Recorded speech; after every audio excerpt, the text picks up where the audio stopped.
3వ అధ్యాయము 8వ వచనం. చల్లపూటను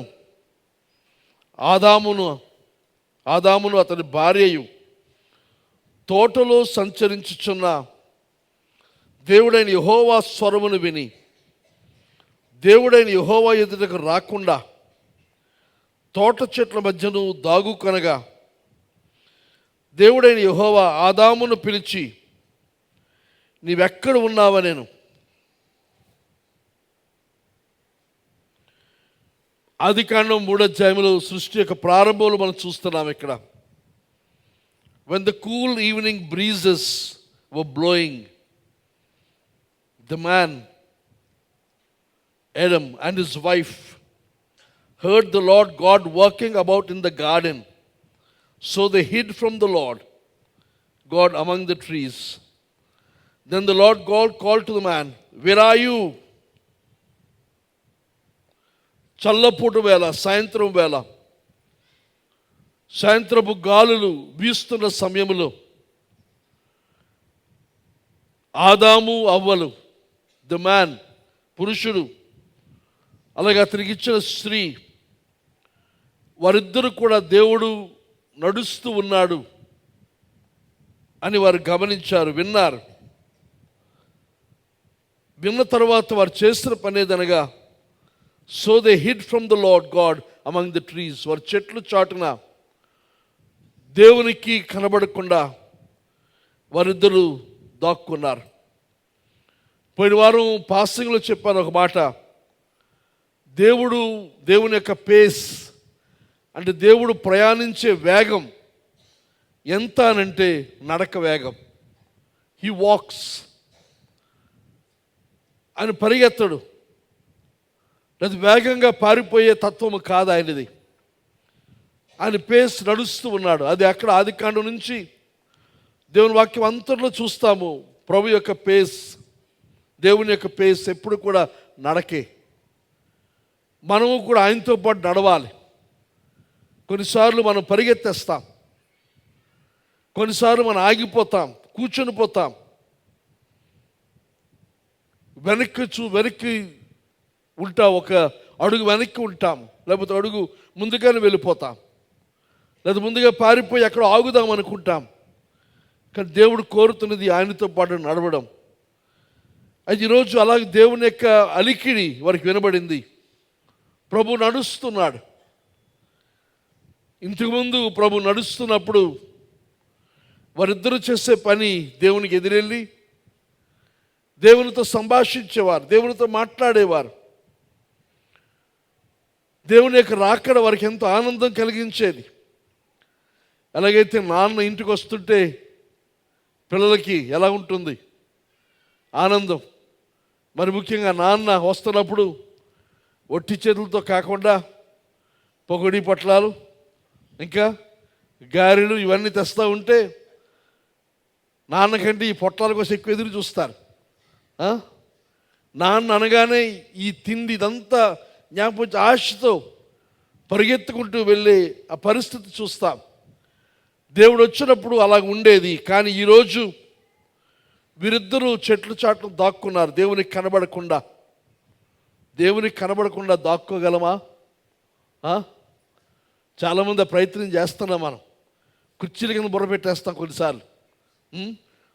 నాకు కనబడకుండా పోవచ్చునేమో, కానీ దేవునికి కనబడకుండా పోరు. దేవుడు చూస్తున్నాడు, దేవునికి తెలుసు. కానీ దేవునికి తెలిసిన ఆయన డైరెక్ట్గా వాళ్ళ దగ్గరికి వెళ్ళి ఎదురుకుండా నిలబడి మాట్లాడగలడు. కానీ వాడు దాగుడు మూతలు ఆడుతూ ఉంటే దేవుడు కూడా దాగుడు మూతలు ఆడుతున్నాడు. ఏమంటాడు ఇక్కడ 9వ వచనంలో, దేవుడైన యెహోవా ఆదామును పిలిచి, నువ్వు ఎక్కడున్నావు? ఇంగ్లీష్ తర్జుమాలో చూస్తే, then the lord god call to the man, where are you? అంటే ఎలా పిలుస్తున్నాడు ఆయన? Adam, where are you? ఆదామా, నువ్వెక్కడున్నావు? ఈరోజు ఈ ఫాదర్స్ డే రోజు మీ అందరిలోకి ఈ ప్రశ్న, ముఖ్యంగా పురుషుల్లో ఈ ప్రశ్న, మీరు ఎక్కడున్నారు? ఆదామా, నువ్వెక్కడ ఉన్నావు? ఆదాము స్థానంలో మన పేర్లు పెట్టుకొని, దేవుడు మన పేరు పెట్టి పిలుస్తూ ఉన్నాడు. ఎక్కడున్నావు, ఎక్కడున్నావు అనే ప్రశ్నకు మనం ఏమి జవాబు ఇవ్వగలం? దేవునికి ఆదాము ఎక్కడున్నాడో తెలుసు, ఏం జరిగిందో తెలుసు, కానీ తెలియనట్టుగా అడుగుతూ ఉన్నాడు. ఎందుకు అని అంటే మనకి తెలియాలి మనం ఎక్కడున్నామో, మన అడ్రస్ ఏమిటో మనకి తెలియాలి. చాలా సందర్భాల్లో మనం ఎవరమో మర్చిపోతాం, మనం ఎక్కడున్నామో మర్చిపోతున్నాం, మనం చేయవలసిన పని ఏమిటో మర్చిపోతాం. దేవుని చిత్తానికి విరుద్ధంగా మనం ఉండవలసిన చేయవలసిన పనులకు బదులుగా ఇంకేవేవో చేస్తూ ఉంటాం. లేకపోతే కొన్ని సందర్భాల్లో ఉదాహరణకి ఇక్కడ ఆదాము వలె ఏమీ చేయకుండా కూడా ఉంటాం. కానీ ఈరోజు ప్రశ్న ఏదనగా, ఆదామా నువ్వెక్కడున్నావు? ఆ స్థానంలో మన పేరు పెట్టుకొని నేను ఎక్కడున్నాను దేవుడు అడుగుతూ ఉన్నాడు. ఈరోజు దానికి జవాబు చెప్పడానికి సిద్ధపడి ఉండవలసిందిగా మనవి చేస్తున్నాను. ఈ ఆదికాండం ప్రారంభంలో మనకందరూ కూడా తెలుసు, దేవుడు మొట్టమొదట పురుషుని చేశాడు, ఆదామును చేశాడు. అయితే ఇంతవరకు ఆదికాండం మొదటి 2 అధ్యాయాలు మనం చూస్తే, ముఖ్యంగా మొదటి అధ్యాయం చూస్తే, దేవుడు చేసింది అంతా కూడా మంచిది మంచిది మంచిది, ఇట్ ఈస్ గుడ్ అంటాడు దేవుడు. అంటే దేవుడు తను చేస్తున్న పనికి తానే మార్కులు వేసుకొని ఇది చాలా బాగుంది, చాలా మంచిది అని తనకు చేసిన పని గురించిన సాక్ష్యం ఇచ్చాడు. కానీ ఆదాముని గురించి మాత్రం 2 అధ్యాయంలో చూస్తాము. మరియు దేవుడైన యెహోవా నరుడు ఒంటరిగా ఉండుట మంచిది కాదు, ఇదొక్కటే మంచిది కాదనే మాట. అది ఆదాము ఒంటరిగా ఉండుట మంచిది కాదు అని వానికి సాటి అయిన సహాయమును వాని కొరకు చేయుదును అనుకునేను. దేవుడు వాని కొరకు సాటి అయిన సహాయం, సమానమైన సహాయం నేను ఆదాము కొరకు చేస్తాను అని తన మనసులో అనుకున్నాడు. దేవుని యొక్క ఆలోచనలు ఇక్కడ మనకి ఈ ఆదికాండంలో మనం చూస్తూ ఉన్నాం. నరుడు ఒంటరిగా ఉండుట మంచిది కాదు కనుక వారి కొరకు సాటి అయిన సహాయం నేను చేస్తాను అనుకొని తర్వాత ఏం చేస్తాడు చూద్దాం. అక్కడ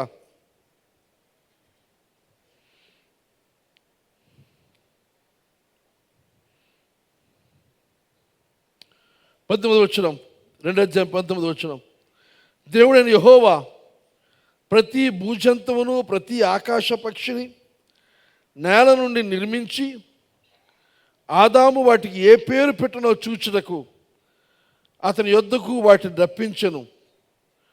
జీవము గల ప్రతి దానికి ఆదాము ఏ పేరు పెట్టెనో ఆ పేరు దానికి కలిగెను. సాటి అయిన సహాయం చేస్తాననుకున్నాడు దేవుడు. చేసి ఏం చేశాడు? నేల నుండే జంతువులు ఆకాశ పక్షులను దేవుడు చేశాడు. చేసి వాటన్నిటి కూడా ఆదాము ముందుకు తీసుకొని వచ్చి ఆదాముకు పని ఇచ్చాను, నువ్వు పేరు పెట్టు వీరికి. ఆ వచ్చిన ప్రతి జంతువుకు ఆదాము పేర్లు పెట్టాడు. ఇప్పుడు మనం గమనించాలి, దేవుడు చేసిన సృష్టి అంతలో కూడా పురుష స్త్రీ అనేది 2 ఆయన చేశాడు. కనుక ప్రతి జంతువు కూడా జతలు జతలుగా వస్తూ ఉన్నవి, వాటన్నిటికీ పేర్లు పెడుతున్నాడు ఆదాం. ఇది కొంత సమస్యాత్మకంగా నాకు అనిపిస్తూ ఉంటుంది. సాటి అయిన సహాయం అనుకున్నాడు దేవుడు. అనుకొని జంతువులను పక్షులను సృష్టించి వాటన్నిటిని ఆదాము ముందుకు తెచ్చాడు. అంటే ఒకవేళ వీటిలో నుండి సాటి అయిన సహాయంగా దేన్నైనా తీసుకోమనా ఏమో నాకు తెలియదు. దేవుని ఉద్దేశం మనకు అర్థం కాదు. కానీ వాటిని తీసుకుని వచ్చిన తర్వాత ఒక పని పెట్టాడు ఆదాముకు దేవుడు, వాటికి పేర్లు పెట్టడం. ఇప్పుడు పేర్లు పెట్టడం అనేది అంత సులువైన పని కాదు. ఇక్కడ తల్లిదండ్రులు మీ అందరికి కూడా తెలుసు, మీ పిల్లల పేర్లు పెట్టడానికి ఎన్ని తిప్పలు పడ్డారో. ఊరి పేర్లు కానీ మనుషుల పేర్లు కానీ మనం అనుకుంటే ఏముంది, పేరు పెట్టడమే కదా, ఏదో పేరు. కానీ పేర్లు అని చూసినప్పుడు ఒక మనిషి పేరు కానీ, ఒక జంతువు పేరు కానీ, లేకపోతే ఒక ఊరు పేరు కానీ పెట్టడం అనేది చాలా కష్టంతో, చాలా ఆలోచనతో, చాలా ప్రయాసతో కూడుకున్నది. ఆ పేరులోనే దాని యొక్క స్వభావము, దాని యొక్క లక్షణము మనం పెడుతున్నాము. ఇంకా దాని భవిష్యత్తును మనం నిర్దేశిస్తున్నాము. మనుషుల పేర్లలో కూడా ఆ పేరు ద్వారా ఆ పేరు యొక్క లక్షణాలు వారిలో ఉన్నాయి కాబట్టి ఆ పేరు మనం పెట్టాం. బైబిల్లో ఉదాహరణ చాలా చూడగలం, కానీ అవన్నీ చెప్పడానికి సమయం లేదు. వారి కష్టంలో, బాధలో, ఇబ్బందులు వారు ఆ బిడ్డను కంటి ఉన్నప్పుడు ఆ పరిస్థితులు అనుగుణంగా వారు పేర్లు పెట్టారు. ఈ పేర్లు ప్రవచనాత్మకమైనవి కూడా. ఆ పేరు యొక్క లక్షణమే, స్వభావమే భవిష్యత్తులో వారి జీవితాల్లో మనం చూస్తాం. అయితే ఈ పేర్లు పెట్టాడు ఆదాము. ఆ పని అయింది. చాలా కష్టమైన పని ఇది. మానసికంగా చాలా ఒత్తిడితో కూడుకున్న పని. ప్రతిదానికి పేరు పెట్టాడు. ఆ పేరు దానికి కలిగింది అని మనం చూస్తున్నాం. సాధారణంగా దేవుని వాక్యంలో పేరు పెట్టడం అని అంటే అక్కడ యాజమాన్యాన్ని ప్రకటించడం, అనగా ఈ జంతువులన్నిటి మీద యజమాని ఆదాము కనుక నేను నా జంతువులకు పేర్లు పెడుతున్నాను. ఆదికాండం చూసినప్పుడు దేవుడు మనిషికి ఏలుబడినిచ్చాడు. ఆ ఏలుబడిలో భాగముగా ఈ జంతువులన్నిటికీ కూడా పేరు పెట్టమని దేవుడిచ్చిన ఆ పనిని ఆదాము చాలా సక్రమంగా నిర్వర్తించాడు. అయితే 20వ వచనం చూస్తే అప్పుడు ఆదాము సమస్త పశువులకును, ఆకాశ పక్షులకును, సమస్త భూజంతువులకును పేర్లు పెట్టాను.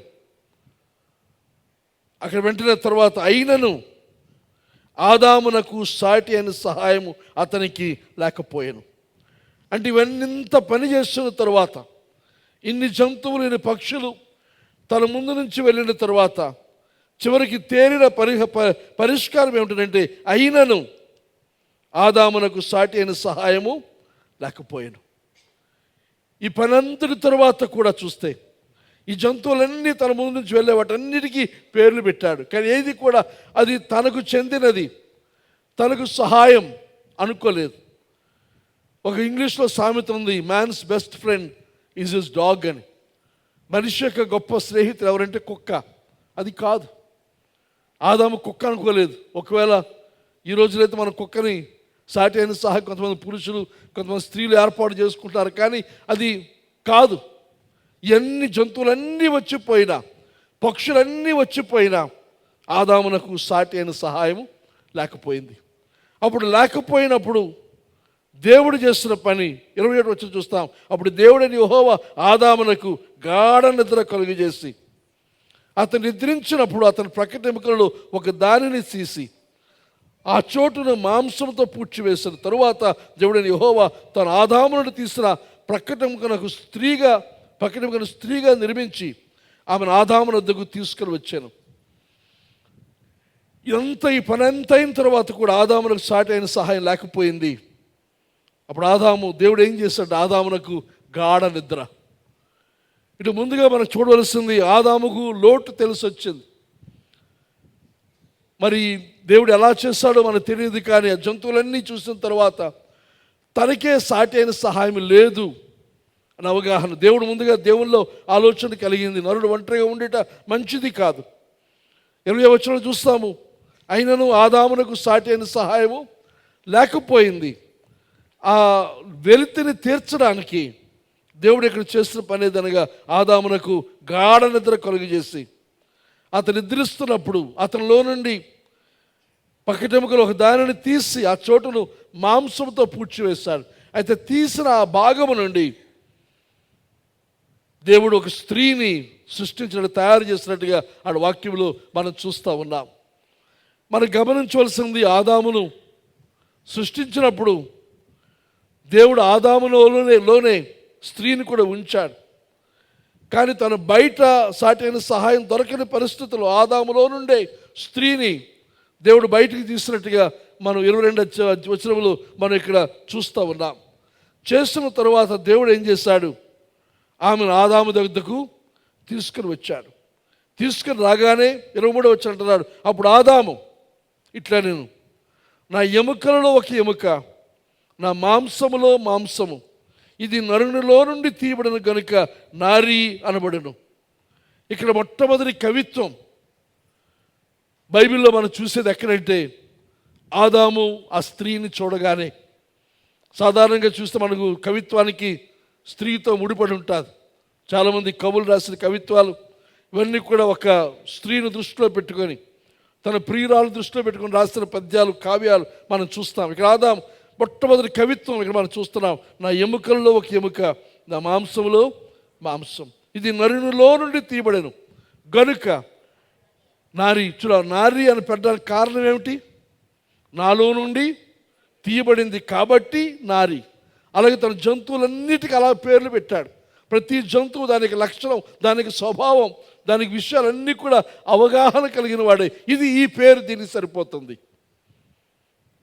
కానీ ఇంతవరకు పేర్లు పెట్టిన ఆదాము ఇప్పుడు తనకు తీసుకుని రాబడిన ఈ స్త్రీ విషయం కూడా ఓ పేరు పెడుతూ ఉన్నాడు.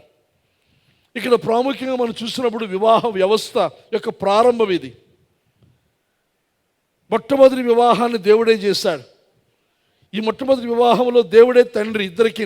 ఆదాముకి ఆయనే, ఆ స్త్రీకి కూడా ఆయనే. అయితే ఆదాము చేసిన అవ్వను స్త్రీని తయారు చేసిన తర్వాత ఆమెను ఏదైనా తోటలో విడిచిపెట్టేయలేదు, వదిలేసి అలా తిరుగుతూ ఉంటుండగా ఆదాము ఎప్పుడో చూసి కనుగొని ఇద్దరు సంభాషించుకొని ప్రేమించుకొని పెళ్లి చేసుకుందామని వారు అనుకోలేదు. ఏం చేశాడు దేవుడు? ఆ అమ్మాయిని, కొత్తగా సృష్టించిన స్త్రీని ఆదాము దగ్గరికి తీసుకుని వచ్చారు. ఇది వివాహమందు ప్రాముఖ్యమైన విషయం. తల్లిదండ్రులు లేకపోతే ఎవరైతే కన్నారో వారు తెచ్చి ఏర్పాటు చేయవలసిన అవసరం ఉందని చెప్పి మనవి చేస్తూ ఉన్నాను. మీ మట్టుకు మన మట్టుకు మనం వెతుక్కోవడం పట్టుకోవడం కాకుండా దేవుడే తను తీసుకుని వచ్చిన ఈ గొప్ప విషయాన్ని మనం ఇక్కడ చూస్తూ ఉన్నాం. తీసుకుని రాగానే ఆమెను స్వీకరించాడు పురుషుడు. ఇది ఎక్కడి నుంచి వచ్చింది అనగా గాఢ నిద్రలో ఉన్నాడు, కానీ జరుగుతున్నంతా కూడా తనకు తెలుసు, కనబడుతుంది అనస్థిషియాలో ఉన్నట్టుగా. అదంతా గమనించి ఆమెను గురించిన మాట చెప్తున్నాడు. కాబట్టి అక్కడ చిన్న ఫుట్ నోట్గా ఇచ్చారు అక్కడ 24వ వచనం.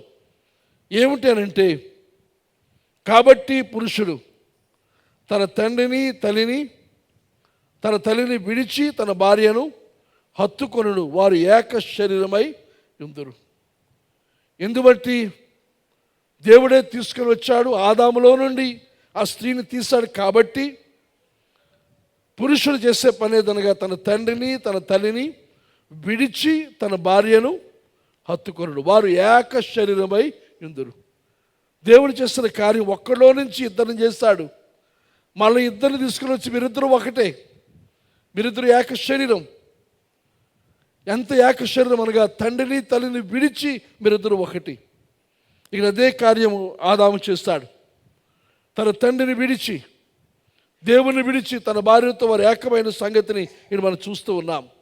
25వ వచనము సాధారణంగా పెళ్ళిళ్ళలో దీన్ని చదివించం.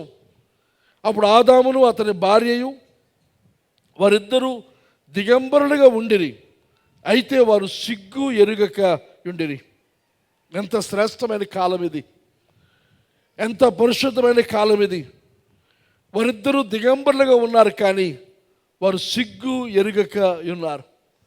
వారు ఒకరి నుండి ఒకరు కప్పుకోవలసిన అవసరత లేదు, ఒకరిని బట్టి ఒకరు సిగ్గుపడవలసిన అవసరత వారికి లేదు. వారిద్దరూ దిగంబరులుగా ఉన్నప్పటికీ, నగ్నంగా ఉన్నప్పటికీ సిగ్గు ఎరుగని ఆ శ్రేష్టమైన స్థితిలో వారిని దేవుడు కలుగు చేశాడు. కానీ ఇది ఇంతవరకు మనం చూసిన వాక్య భాగం యొక్క పరిస్థితి. దేవుడు సర్వ సృష్టి చేశాడు, ఆఖరిగా ఆదాము అవ్వలను చేశాడు. అయితే ఈరోజు మేము దృష్టికి తీసుకుని రావాలని ఆశిస్తున్న విషయం ఏదనగా, ఈ 3వ అధ్యాయం ప్రారంభం చూసే సమయానికి దేవుడైన యెహోవా చేసిన సమస్త భూజంతువుల్లో సర్పము యుక్తి గలదై ఉండేను. ఇంతవరకు లేని ఒక కొత్త ప్రస్తావన, ఒక కొత్త క్యారెక్టర్ వస్తున్నాడు. వాడి పేరు సర్పం, లేకపోతే సైతాన్. యుక్తి గలదై ఉండేను. అది ఆ స్త్రీతో ఇది నిజమా? ఇప్పుడు ఇంతవరకు మనం చూడని ఒక క్రొత్త ఎంట్రీ. ఇంతవరకు మనం చూసింది ఆదామును చూసాం, దేవుణ్ణి చూసాం, ఆ తర్వాత స్త్రీని మనం చూసాం, అనేకమైన జంతువులు, ఆకాశ పక్షులు ఇవన్నీ వచ్చాయి. కానీ ఇప్పుడు కొత్తగా ఇంకొక క్యారెక్టర్ ఎంటర్ అవుతూ ఉన్నాడు. వాడే సర్పం అనే మాట మనం చూస్తున్నాం. అయితే తెలుగు తర్జుమాలో చూస్తే మొదటి వచనములో ఉండెను, అది ఆ స్త్రీతో ఇది నిజమా. కానీ ఇంగ్లీష్ తర్జుమాలో చూస్తే 3వ అధ్యాయం ఇక్కడ ముందుగా క్యారెక్టర్ గురించిన వివరణ ఇస్తాడు. The serpent was the shrewdest of all the wild animals the Lord God had made. దేవుడు చేస్తున్న ఆ యొక్క అడవి జంతువులన్నిట్లో కూడా ఈ సర్పము చాలా యుక్తి కలది. The shrewdest of all the wild animals the Lord God had made. దేవుని యొక్క సృష్టిలో ఆయన చేసిన జంతువులన్నిట్లో కూడా ఈ సర్పము చాలా యుక్తి కలది. అయితే రాయబడిన మాట ఎదురుగా one day he asked the women, ఒకరోజు ఈ సర్పము ఆ స్త్రీని అడుగుతూ ఉన్నాడు, did God really say you must not eat the fruit from any of the trees in the garden? ఈ తోట చెట్ల పండ్లలో ఏదైనా తినొద్దని దేవుడు మీకు చెప్పాడా? అయితే ఇక్కడ ఇదంతా మనకు తెలిసిన వాక్య భాగం కాబట్టి ఇందులో ఏముంది అనుకోవచ్చు. కానీ ఇక్కడ ఇంగ్లీష్ చదివి మనం చూసిన మాట ఏంటనగా వన్ డే, ఒకానొక రోజు ఈ సర్పము మాట్లాడడం మొదలుపెట్టింది. సర్పం మాట్లాడుతుంది. ఇది ఒక్కరోజు అన్నప్పుడు ఇక్కడ తెలుగు తర్జుమాలో చూస్తే ఆ సర్పం వచ్చిన రోజే సంభాషిస్తున్నట్టుగా మనకు కనబడుతుంది, కానీ అది కాదు. ఇంకా ముఖ్యంగా చూసినప్పుడు లోతైన విషయాలు అడగాలనుకున్నప్పుడు కనబడిన వెంటనే మనం అడగం, కనబడిన వెంటనే మనం మాట్లాడడానికి, లోతైన విషయాలు ఆలోచించడానికి, చెప్పుకోవడానికి కొంత సమయం పడుతుంది. ఇది చూసిన నా ఉద్దేశము, దేవుని వాక్యాన్ని బట్టి నాకు అర్థమవుతున్న సత్యం ఏదనగా, సర్పము వచ్చిన వెంటనే శోధించలేదు, కానీ ముందుగా సర్పం చేస్తున్న పని స్నేహం చేస్తుంది. మరి ఎన్ని రోజులు, ఎంతకాలము? మనం చూస్తున్న అధ్యాయాలు అన్నీ కూడా కొన్ని వచనాల్లో ఉన్నాయి, కానీ అవి కొన్ని సంవత్సరాలు, కొన్ని వందల సంవత్సరాలు కావచ్చని కూడా మనకు తెలియదు. కానీ ఎంతకాలమో మనకు తెలియదు. కానీ ఈ సర్పం కొంతకాలంగా వచ్చి స్త్రీతో మాట్లాడుతూ ఉంది, స్త్రీతో సంభాషిస్తూ ఉంది.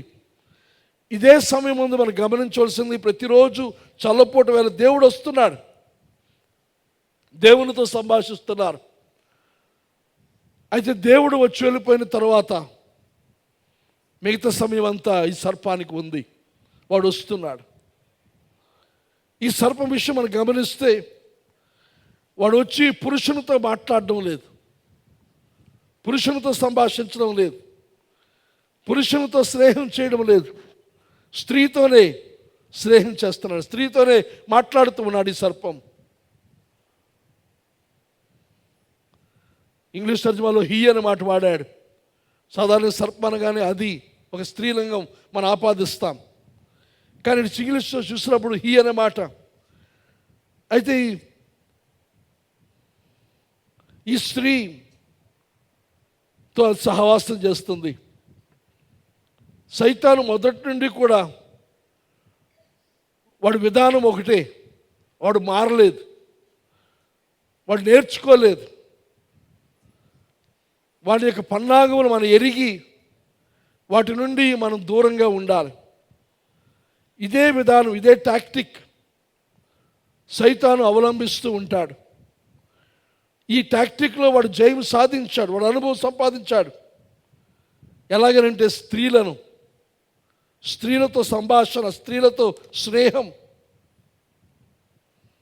ఇక్కడ తర్వాత ఈ సర్పం చూసినప్పుడు ఎప్పుడు వచ్చాడు అని అంటే, వీరి వివాహమైన వెంటనే, ఆదామవుల వివాహం కాగానే వాడు వచ్చాడు. అంతవరకు వాడు కనబడలేదు.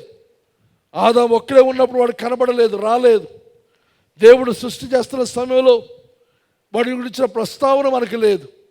కానీ వివాహము కాగానే వారిద్దరు ఎప్పుడైతే భార్యాభర్తలుగా ఏక శరీరం అని దేవుడు నిర్ణయించాడు, అది కలగ్గానే జరిగింది ఏదనగా సైతాను సర్పము వచ్చాడు. వచ్చి స్త్రీతో సంభాషిస్తూ ఉన్నాడు, స్త్రీతో మాట్లాడుతూ ఉన్నాడు. ఇప్పుడు ఇదే పద్ధతి అబద్ధ బోధకులు, తప్పుడు బోధకులు ఉపయోగిస్తూ ఉంటారు. చూడండి ఒకసారి 2 తిమోతి పత్రిక 3వ అధ్యాయం 6వ వచనం చదివితే, పాపభరితులై నానా విధములైన దురాశల వలన నడిపింపబడి ఎల్లప్పుడూ నేర్చుకొనిచున్నాను సత్య విషయమైన అనుభవ జ్ఞానము ఎప్పుడును పొందలేని అవివేక స్త్రీల యొక్క ఇండ్లలో వచ్చి వారిని చెరపట్టుకొని పోవారు వీరిలో చేరిన వారు.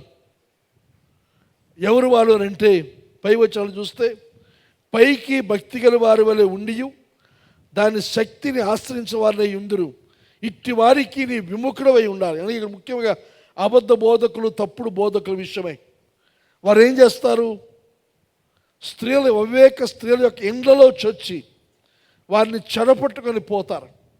అవివేక స్త్రీలు, కొంతమంది స్త్రీల గురించి ఇక్కడ వివరణిస్తూ ఉండి ఏమిటనంటే, పాపభరితులై నానా విధములైన దురాశల వలన నడిపింపబడి ఎల్లప్పుడూ నేర్చుకొనిచున్నాను సత్య విషయం అనుభవ జ్ఞానం ఎప్పుడూ పొందలేని అవివేక స్త్రీలు. అవివేక స్త్రీ అంటే ఎవరు అని అంటే, పాపభరితం, పాపంతో నిండినది, నానా విధములైన దురాశల వలన నడిపించబడేది, ఎల్లప్పుడూ నేర్చుకొనిచున్నది, ఎప్పటికీ అవగాహన జ్ఞానము సంపాదించుకున్నది, ఇంకా అనుభవాన్ని సత్య విషయం అనుభవ జ్ఞానం ఎప్పుడు కూడా పొందలేని ఇలాంటి స్త్రీలు చూచి వెతికి పట్టుకొని వారి ఇళ్ళలోనికి చొచ్చి వారిని తప్పు మార్గాల్లో నడిపిస్తారు. ఇది సైతాను ప్రయోగించే విధానం అని చెప్పి మనవి చేస్తూ ఉన్నాను.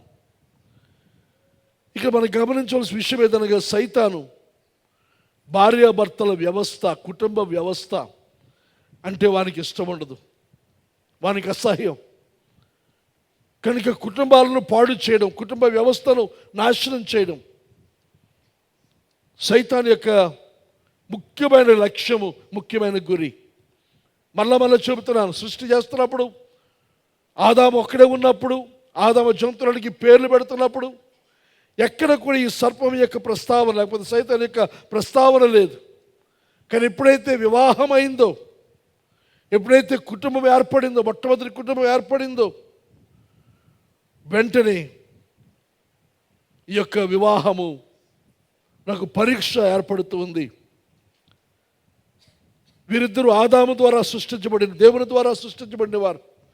వారిద్దరూ చెప్పాలి, వారిద్దరే మానవులు, ఇంకెవరు లేరు. వారు ఒకరికొకరు చేయబడిన వారు అనే సంగతి మనకు తెలుసును. అయితే సైతాను వారు వెంట వచ్చాడు. అయితే ఇదంతా జరుగుతున్నప్పుడు సైతాను వచ్చాడు. సందర్భం వెళ్దాం. సైతాను ప్రశ్న ఏమిటి? అది ఆ స్త్రీతో, ఇది నిజమా? ఈ తోట చెట్లలో దేని ఫలములైనను మీరు తినకూడదని దేవుడు చెప్పినా అని అడిగాను. కొంతకాలంగా చూస్తున్నాడు. చూచి వాడికి ఒక ప్రశ్న వచ్చింది, ఇది నిజమా? దేవుడు దేన్నైనా వద్దన్నాడా అని అంటే ఆయన స్త్రీ చూస్తాను జవాబు ఇచ్చింది. ఇచ్చిన జవాబుకు అది కానే కాదు, అది పూర్తిగా అబద్ధం. దేవుడు చెప్పిన మాట నిజము కాదు. అది తినొద్దు, చనిపోతారన్నది అబద్ధం. తింటే మీ కళ్ళు తెరవబడతాయి, మీరు చూస్తారు, మీరు దేవునిలాగా అయిపోతారు. ఇంతకుముందు చెప్పాను, మళ్ళీ చెప్తున్నాను. దేవుడు ఆదామును ఎలా చేశాడు? తన పోలికలో, తన స్వరూపంలో చేశాడు. ఆదాములు ఎలాగున్నారు? దేవునిలాగే ఉన్నారు. కానీ సైతాన్ ఏమని శోధిస్తుంది? నువ్వు దేవునిలాగా అయిపోతావు. దేవునికి సంగమా గమనించండి, సైతాన్ ప్రశ్నించేది ఏమిటంటే, డిడ్ గాడ్ రియల్లీ సే? దేవుడు నిజంగా ఈ మాట అన్నాడా? దేవుడు వద్దన్నాడా? ఇంకా సైతాన్ యొక్క ముఖ్యమైన ఉద్దేశం ఏదనంటే, దేవుడు ఇలాగ అన్నాడా? అది కాదు ముఖ్యమైనది. నీకు నచ్చింది నువ్వు చెయ్యి, నీ ఇష్టం వచ్చింది నువ్వు చేయి. పాపాల యొక్క మూలం ఏదనగా నా సొంత ఇష్టం. ఇది అంటాడు ఇక్కడ, అది తినదేమీ కాదు. చూడడంతో ఇక్కడ ఎప్పుడైతే శోధన లోనైందో ఆ స్త్రీ, 6వ వచనం చూస్తాం, ఆ వృక్షము ఆహారములకు మంచిది, కన్నులకు అందమైనది, వివేకం ఇచ్చి రమ్యమైనది ఉండేట చూచినప్పుడు ఆమె దాని ఫలముల్లో కొన్ని తీసుకొని తినదు. చూసింది ఆకర్షణ బాగుంది. ఆకర్షణ ఎలాగుందంటే దేవుని మాటల కంటే సైతాన్ యొక్క ప్రశ్న, సైతాన్ యొక్క శోధన చాలా హేతుబద్ధంగా అనిపించింది. దేవుడు ఇంత చక్కని పండు దేవుడు వద్దంటున్నాడు ఏమిటి? చూడడానికి రమ్యముగా ఉంది, జ్ఞానాన్ని ఇచ్చేది కనబడుతుంది, రుచిగా ఉంది, ఇది తింటే మనకి ఎంతో మేలు కలుగుతుంది కదా, ఇలాగ దేవుడు ఎందుకు వద్దన్నాడు? ఇప్పుడు కూడా సైతాను మనల్ని శోధించే విధానం ఏదనగా, దేవుడు నిజంగా ఇది చెప్పాడా? ఇది చేస్తే తప్పేమిటి? ఇది తప్ప? ఇంకా కొంతమంది మేమేం పెద్ద పాపం చేసేసాం, ఇది పెద్ద నేరమా, పెద్ద పాపమా?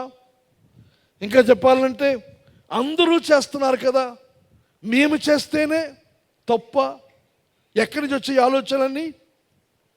ఎక్కడి నుంచి వచ్చే? స్త్రీతో సైతాను సంభాషణ ఇది మనం ఏం చేస్తేనే తప్ప? ఈ మిగతా వాళ్ళకి తప్పు కాదా? ఓ టీవీ సీరియల్ చూస్తే తప్ప? యూట్యూబ్లో ఏదో బొమ్మలు చూస్తే, సినిమాలు చూస్తే తప్ప? ఇంకా అలాగే ఏమైనా ఇవి ఇచ్చేస్తే తప్ప? లేకపోతే వివాహానికి ముందే కలిసి తిరిగితే తప్ప? వివాహానికి ముందే నచ్చినట్టుగా ఒంటరిగా గదిలో గడిపితే తప్ప? పాపమా? అది ఎలా పాపం అవుతుంది? సుప్రీంకోర్టే కాదంటుంది కదా. మరి కోర్టే మా పక్షాన ఉన్నప్పుడు, సుప్రీంకోర్టు తీర్పిస్తున్నప్పుడు మీరు పాపం చెప్పడానికి మీరెవరు? మేమెవరు? దేవుని యొక్క సావుకులు. దేవుని తరపున మాట్లాడదు, సైతాన్ తరపున మాట్లాడడం లేదు. సైతాన్ తరపున వాదిస్తే సుప్రీంకోర్టు కూడా దాని మీకు అండగా నిలుస్తుంది కదా. కోర్టులు అండగా నిలుస్తే లోక విధానము, లోకాచారము అండగా నిలుస్తుంది. కోర్టు లోక విధానము తప్పు కాదు, పాపము కాదు, నేరము కాదు, మీరు చేసేది ఏమీ కూడా కాదు, తప్పు కాదు. సైతాను శోధించే విధానం అది. ఇంకొంతమంది అడుగుతారు, బైబిల్లో ఉందా? దేవుడు చెప్పాడా? ఆ మధ్య మా చిన్నాన్న గారు, గోడి స్వామి గారు పుస్తకం రాశారు, పొగ తాగుడు పొరపాట, సినిమా చూచట సిగ్గుచేట. ఎక్కడుందండి పొగ తాగొద్దని? ఎక్కడుందండి కైని వేసుకోవద్దని? ఎక్కడుందండి సారా తాగొద్దని ఉందని? ఎవరు చెప్పారు? బైబిల్లో ఉన్నాయా ఇవన్నీ? ఇదేం తప్పు? దేవుడు నిజముగా చెప్పాడా? సైతాను వాళ్ళందరినీ శోధించే విధానం ఇదే. ఇది నిజమా? ఇదే తప్ప? ఇది నేరమా? ఇది సంచి సరైనది కాదా? సైతానికి ముఖ్యమైన ఉద్దేశం ఏదో, నీకు నచ్చిందా నువ్వు చేయి. సైతాన్ ఎక్కడ కూడా దేవునికి అవిధేయంగా ప్రవర్తించమని చెప్పడు, దేవుడు కాదని చెప్పడు. వాడు చెప్పేది ఏదనగా, దేవుడు అంతే, అలాంటి వాడే దేవుడు, నీ నచ్చింది చేసుకోలేవుడు వద్దంటాడు. కానీ దేవుడు చెప్పింది నిజం కాదు. నువ్వు ఇది చేస్తే ఎంత సంతోషం, ఎంత ఆనందం, ఎంత గొప్ప, ఎంత పేరు, నీకెంత తృప్తి, ఎంత ఆనందం. ఇంకా సైతాన్ ప్రేరేపించేది చాటుని తిననిది. ఏంటో వాక్యం ఏంది ఉంది అక్కడ? చాటుని తినేది రుచి, రహస్యం త్రాగింది. సామెతలు ఉన్నాయి ఆ మాటలన్నీ కూడా. సైతాన్లు ప్రేరేపిస్తుంది కనుక పెళ్ళికి ముందే తప్పు కాదు, పెళ్లి చేసుకుంటాం కదా, తప్పు కాదు, కానీ అది పాపం బైబిల్ చెప్తున్న మాట. కనుక దేవుని యొక్క సంఘం, ఇక్కడ సైతాన్ యొక్క శోధన మనం ఎలాగనిపిస్తారంటే, ఒక భక్తుడు రాశాడు, డెన్నిస్ స్కిన్లో ఆయన రాసిన మాట ఏదనగా, Satan makes sin look so innocent. పాపము చాలా ఇన్నసెంట్గా అనిపించేలాగా సైతాను శోధిస్తాడు. నేనేం చేశానండి? నేనేం చేశానండి? ఇది పాపమా? ఇది తప్ప? ఎంత ఇన్నసెన్స్ అది, ఎంత అమాయకత్వం! సైతాన్ యొక్క శోధించే విధానం అది. చాలా ఇన్నసెంట్గా అనిపిస్తుంది. పెద్ద నేరమా ఇదేంటి, ఇదే దీనికే ఇంత శిక్ష, దీనికే ఇంత మాట. Did God really say? నిజముగా దేవుడు అన్నాడా ఈ మాట? అయితే ఇదంతా జరుగుతున్నప్పుడు నా ప్రశ్న ఏదనగా, వేర్ వాజ్ యాడమ్? ఆదాము ఎక్కడున్నాడు? కొంతమంది ఏమంటారంటే ఆదాము ఎక్కడో తిరుగుతున్నాడు, ఆదాముని దూరం వెళ్ళిపోయింది, ఈ సైతాన్తో సంభాషిస్తూ ఉంది. కొన్నిసార్లు అలా చేస్తూ ఉంటారు స్త్రీలు. భర్త వినబడకుండా, పిల్లలు వినబడకుండా వేరేగా చెట్లు చాటుకు వెళ్ళిపోయి మాట్లాడుతూ ఉంటారు. అలా వెళ్ళిపోయింది, ఆదాము వదిలి వెళ్ళిపోయింది అనుకుంటాం, కానీ అది నిజము కాదు. అది జరుగుతున్నది ఏమిటి? 3:6 చూస్తే, స్త్రీ 6 దాని ఫలములలో కొన్ని తీసుకొని తిని తనతో పాటు తన భర్తకును ఇచ్చెను, అతడు కూడా తినెను. తెలుగు తర్జుమాలో ఆ భావం మనకు రావడం లేదు, కానీ ఇంగ్లీష్లో చూస్తే, the woman was convinced. She saw that the tree was beautiful and its fruit looked delicious, and she wanted the wisdom it would give her, so she gave some to husband. తన భర్తకు కొన్ని ఇచ్చింది. ఆ ఇంగ్లీష్లో చూస్తే, who was with her and he ate it. Who was with her అనగా తనతో పాటు ఉండిన తన భర్తకు ఇచ్చింది. ఇప్పుడు సైతాను వచ్చి శోధిస్తూ ఉన్నప్పుడు ఆదాము ఎక్కడున్నాడు అంటే అక్కడే ఉన్నాడు. సర్పం వచ్చి మాట్లాడుతూ ఉంటే ఆదాము వింటూ ఉన్నాడు. సర్పం వచ్చి అవ్వను ప్రశ్నిస్తూ ఉంటే ఆదాము అక్కడే ఉన్నాడు, వింటున్నాడు. ఆ సర్పం యొక్క ప్రశ్నకు జవాబుగా అవ్వ చెప్పిన మాటలు ఆదాము వింటున్నాడు. ఆమె పళ్ళు కోయడం చూశాడు, ఆమె తినడం చూశాడు. తెచ్చి ఆయనకి ఇస్తే ఆయన కూడా తిన్నాడు. దీని అంతటా కూడా ఆదాము అక్కడే ఉన్నాడు. అది ఏం చేశాడు? ఏమీ చేయలేదు. చేయకుండా తన భార్య ఇచ్చిన పండ్లు తిన్నాడు. దేవుడు చెప్పిన మాట ఆదాముకు తెలుసు, అవ్వకి తెలుసు, కానీ అవ్వ సంభాషణ వింటున్నాడు. అవ్వ కొంచెం దేవుని యొక్క ఆజ్ఞలు కొంచెం నీరు కారుస్తూ మాట్లాడుతుంది, లేకపోతే కొంత ఎక్స్ట్రా కలిపింది. ఇవన్నీ యథాతథంగా మాట్లాడలేదు అవ్వ, అవన్నీ వింటున్నాడు. కానీ ఆదాము ఎక్కడ తను ఏ రకమైన యాక్షన్ తీసుకోలేదు. ఏమీ చేయకుండా ఇంకా తన భార్య యొక్క పాపములు తాను కూడా పాలిభాగస్తులయ్యాడు. వారు తిన్న పండు అప్పటి నుంచి ఈ లోకానికి పాపము ప్రవేశించారు. అది సిన్ అంటుంది దేవుని యొక్క వాక్యం. వారిద్దరూ కలిసి పాపము చేశారు. ఏమిటా పాపం? దేవుడు తినవద్దన్న పండు తీసుకొని తినడం. అది సైతాన్ యొక్క శోధనకు లోబడి, దేవుని యొక్క చిత్తానికి లోబడి కాదు, దేవుని యొక్క మాటకు లోబడి కాదు, దేవుని యొక్క వద్దన్న దాన్ని సైతాను శోధించగా ఇది చూసినప్పుడు నిజమే కదా, సైతాన్ చెప్పిందే బాగుంది, సైతాన్ చెప్పిందే కరెక్ట్గా ఉంది, చూడడానికి రమ్యంగా ఉంది, తింటే రుచిగా ఉంటుంది అని అనిపిస్తుంది, తింటే ఏం పోయింది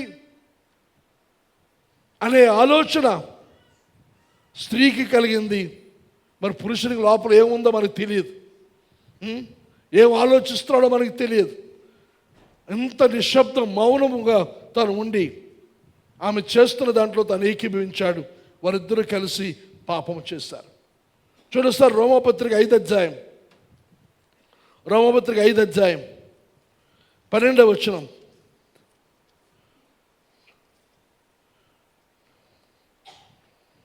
ఇట్లుండగా ఒక మనుష్యుని ద్వారా పాపము ద్వారా మరణమును లోకములో ఎలాగూ ప్రవేశించును, అలాగునే మనుషులందరూ పాపం చేస్తున్నందున మరణం అందరికీ సంప్రాప్తమాయను. ఈయన అంటున్నాడు, ఒక మనుష్యుని ద్వారా పాపం, ఆ పాపము ద్వారా మరణం లోకములోనికి వచ్చింది. ఇక్కడ మొట్టమొదటి ఆదాము అవ్వలు, వారికి ఇంకా పిల్లలు లేరు, పెళ్ళి అయిన కొత్తలో మన మోషే ప్రసన్నలాగా ఉన్నారు. ఆ రోజుల్లో సైతాను శోధిస్తున్నాడు. ఆ శోధనకు స్త్రీ లోనైంది. ఇద్దరు కలిసి తిన్నారు. ఇక్కడ దేవుని వాక్యం చెప్తున్న మాట ఎదురుగా అతని వల్ల పురుషుని వలన. రోమపత్రిక 3:5-12 ఏమిటి అక్కడ మాట? Just as sin entered the world through one man and death through sin, so also death was passed on to all men because all sinned. ఒక్కడు చేసిన పాపం. ఎవరు చేసిన పాపము? ఆదాం. ఇక్కడ మీకు ఒక మాట గమనించాలి మీరు. పాపం ఎవరు చేశారు? మొదట ఎవరు చేస్తారనేది ఇక్కడ మన సమస్య కాదు. చాలాసార్లు ముందు స్త్రీ తిన్నది, కానీ దేవుడు లెక్క ఎవరిని అడుగుతున్నాడు? స్త్రీని అడగట్లేదు. ఇక్కడ వాక్యంలో కూడా చూస్తాం. రోమపత్రికలో మనం చెప్తున్న మాట ఎదురుగా పురుషుని వలన, మ్యాన్, అతని వలన పాపం ఈ లోకంలోనికి వచ్చింది. ఆ పాపం యొక్క జీతము మరణం ఈ లోకంలోనికి వచ్చింది. అది వారిద్దరితో ఆగిపోలేదు. అది లోకంలో మానవ జాతి అంతరికి కూడా అది వ్యాపించింది. ఈ జన్మ పాపాన్ని గురించిన విషయం మన మధ్యన మన పాలకొండలో మీటింగ్స్ అయ్యాయి. అనిల్ కుమార్ గారు వచ్చారు. ఆయన ప్రసంగంలో ఈ జన్మ పాపాన్ని గురించి విషయం చాలా మంచి ఉదాహరణ చెప్పాడు ఆయన.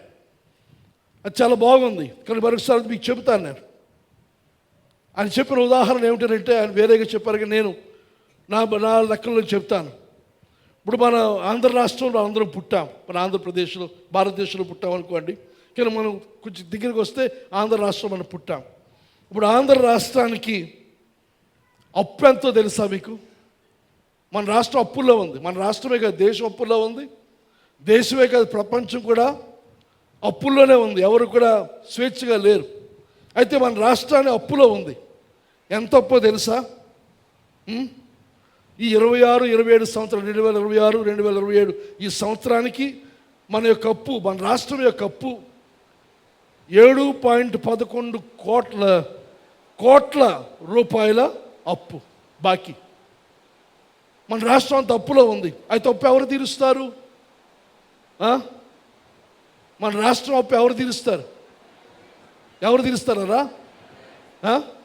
చంద్రబాబు నాయుడు తీర్చుకుంటాడు కదా. చంద్రబాబు హెరిటేజ్ తెచ్చి మనకి ఇస్తాడా? జగన్ తీర్చుకుంటాడు కదా, లేదా మోడీ తీర్చుకుంటే? వాళ్ళు తీర్చుకోరండి, అప్పు చేస్తారు వాళ్ళు. ఎవరు తీరుస్తారు? మనం తీర్చాలి. ఇప్పుడు మన మీద ఎంత అప్పు ఉందో తెలుసా? పుట్టిన ప్రతి బిడ్డకి, ఇప్పుడే పుట్టిన బిడ్డకి 1.3 లక్షల నుండి 1.5 లక్షల అప్పు ఉంది. మన పిల్లలు పుట్టగానే 1.5 లక్షల అప్పుతో పుడుతున్నారు. అదే కుటుంబానికి లెక్కేసుకుంటే ఒక్కొక్క కుటుంబం 5 లక్షల నుంచి 7 లక్షలు. ఈరోజు మోషే, ప్రసన్న వాళ్ళ మీద ఎంత అప్పు ఉందో తెలుసా? 7 లక్షల అప్పు ఉంది వాళ్ళ మీద.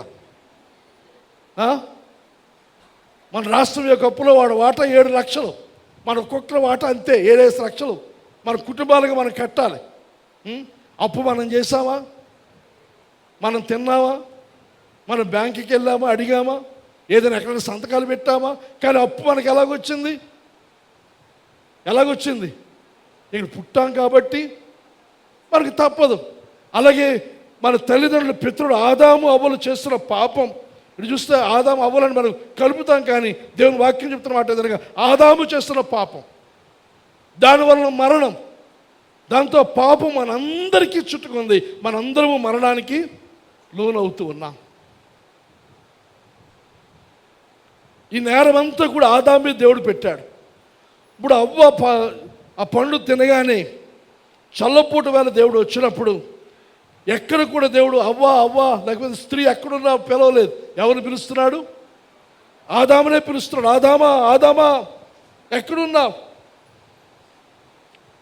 ఆదాముకి ఎందుకు ఈ నేరం ఆపాదించబడుతుంది అని అంటే, ఆదాము తను చేయవలసిన పని తను చేయలేదు.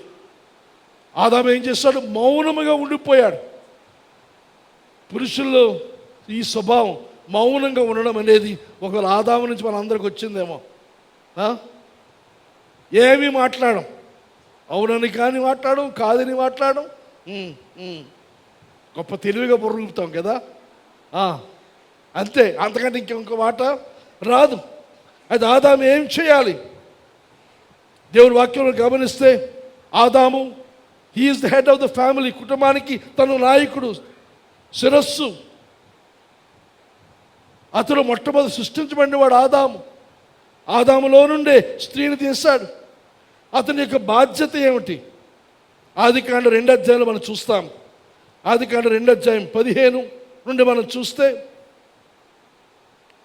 మరియు దేవుడైన యెహోవా నరుని తీసుకొని ఏదైనా తోటను సేద్యపరచుటకును దానిని కాచుటకును దానిలో ఉంచెను. మరియు ఈ దేవుడైన యెహోవా ఈ తోటలోనున్న ప్రతి వృక్ష ఫలములను నువ్వు నిరభ్యంతరముగా తినవచ్చు, అయితే మంచి చెడు తెలివినిచ్చు వృక్ష ఫలములను తినకూడదు, వాటిని తినమన నిశ్చయముగా చచ్చదవని నరునికి ఆజ్ఞాపించాను. నరునికి ఇవ్వబడిన బాధ్యత ఏమిటి? దాన్ని సేద్యపరచడము, తర్వాత కాయడం. కాపులా కాయాలి, సేద్యపరచాలి అంటే కల్టివేట్ చేయాలి. 2వ అధ్యాయం 5వ వచనం చూస్తాం. అందరికీ అది వరకు 2వ అధ్యాయం 5వ వచనం, ఏ పొదయు భూమి మీద ఉండలేదు, పొలమందులు ఏ చెట్టును మలవలేదు, ఏలయనగా దేవుడైన యెహోవా భూమి మీద వాన కురిపించలేదు, నేలను సేద్యపరచుటకు నరుడు లేడు కాబట్టి వర్షాన్ని ఇవ్వలేదు ఆయన. కనుక ఆదాము యొక్క పని ఏమిటి? నేలను సేద్యపరచాలి, తర్వాత దానిని కాయాలి. ఈ 2 పనులు ఆదాము చేయాలి, కల్టివేట్ చేయాలి. అనగా ఒక కల్చర్ని సృష్టించాలి, ఒక నూతనమైన ఒరవడిని తను ప్రారంభించాలి. నేలను దున్ని, మొక్కలు నాటి, వృక్షాలను తయారు చేసి దాని నుండి సేద్యపరిచి వచ్చిన ఫలాల్లో అవన్నీ తను భుజిస్తూ ఉండొచ్చును. కానీ ఒక్క పండు మాత్రం, ఒక్క చెట్టు మాత్రం చూపించి నువ్వు తినకూడదు అన్నాడు. ఇంకా చూసినప్పుడు ఆదికాండం 1వ అధ్యాయంలో మనం చూస్తాం. 1వ అధ్యాయం 26వ వచనంలో మనం చూస్తే,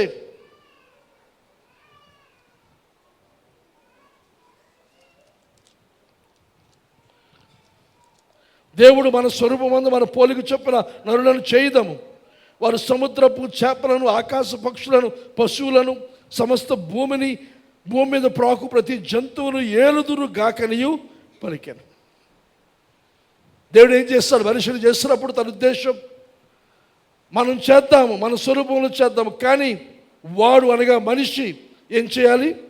సముద్రపు చేపలు, ఆకాశ పక్షులు, పశువులు, సమస్త భూమి మీద ప్రాకు ప్రతి జంతువులు ఏలుదురు గాకనియు పలికెను.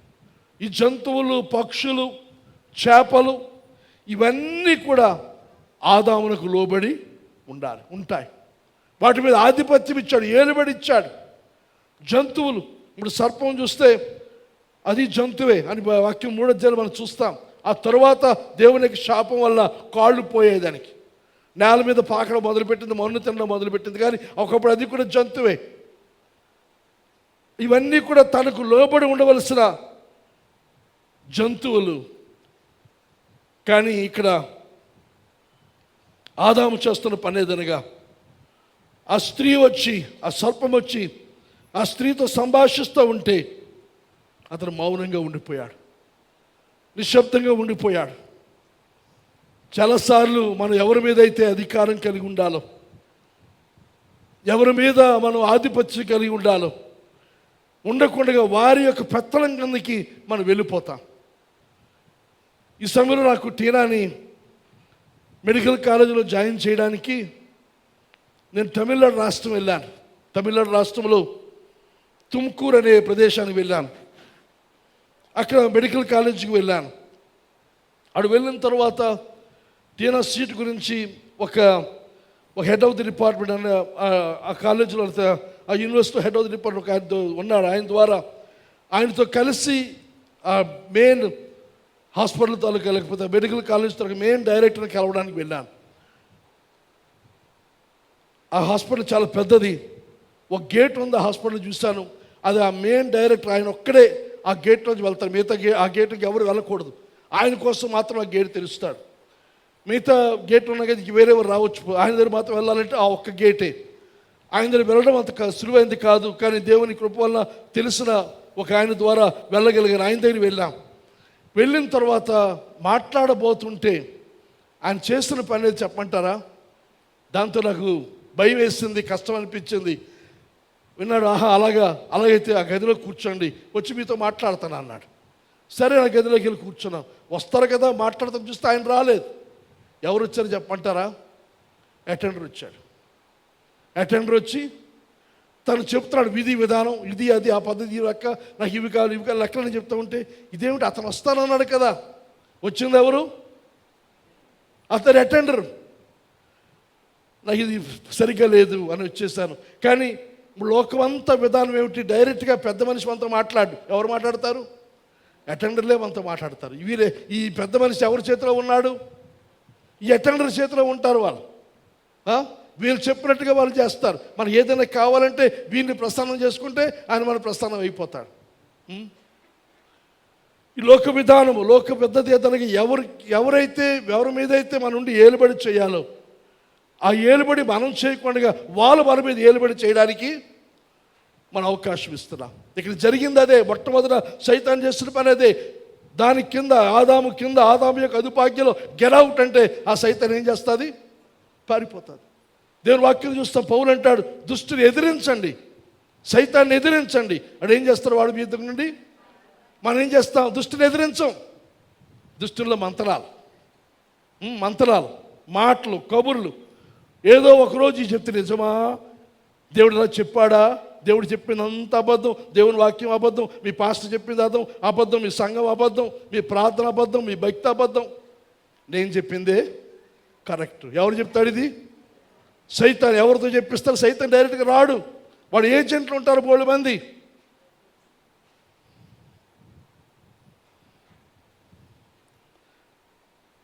ఎవరైతే తన ఆజ్ఞకు లోబడి పారిపోవాలో, వాని మాట విని తన భార్య శోధనకు లోనవుతున్నప్పుడు ఆపవలసిన వాడు ఆపలేదు. అందుకే దేవుడు అంటున్నాడు, ఆదామా నువ్వు ఎక్కడ ఉన్నావు?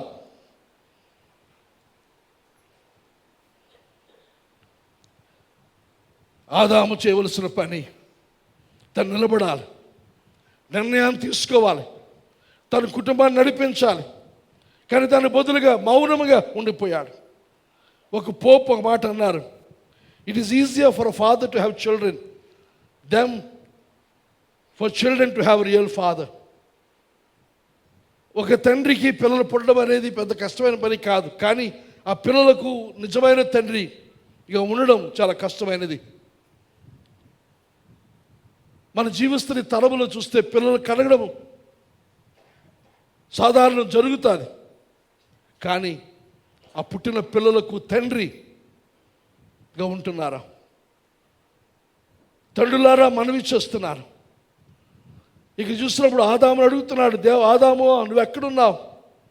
ఎందుకంటే ఆదాము లేడు, ఉన్నాడు కానీ లేనట్టుగానే ఉన్నాడు. ఇప్పుడు ఈ రోజుల్లో చూసినప్పుడు చాలామంది తండ్రులు లేరు. దేవుడు అడుగుతున్నాడు, తండ్రులారా మీరు ఎక్కడ ఉన్నారు? ఒకవేళ కొంతమంది తండ్రులు మరణించారేమో, లేదా కొంతమంది భార్య పిల్లలను వదిలేసి వెళ్ళిపోయారేమో, లేదా కొంతమంది స్వార్థానికి, త్రాగుడుకు, మత్తుకు బానిసలై భార్య పిల్లలు పట్టించుకోకుండా ఉన్నారేమో, లేదా స్వార్థపూరితమైన తండ్రులు, నా ఇష్టం, నా సుఖం, నా ఆనందం అనుకున్న తండ్రులు ఉన్నారేమో, లేక మంచి తండ్రిగా ఉన్నావేమో. ఎవరైనా సరే ఈరోజు అడుగుతున్న ప్రశ్న ఏదనగా, నాన్న నువ్వెక్కడున్నావు?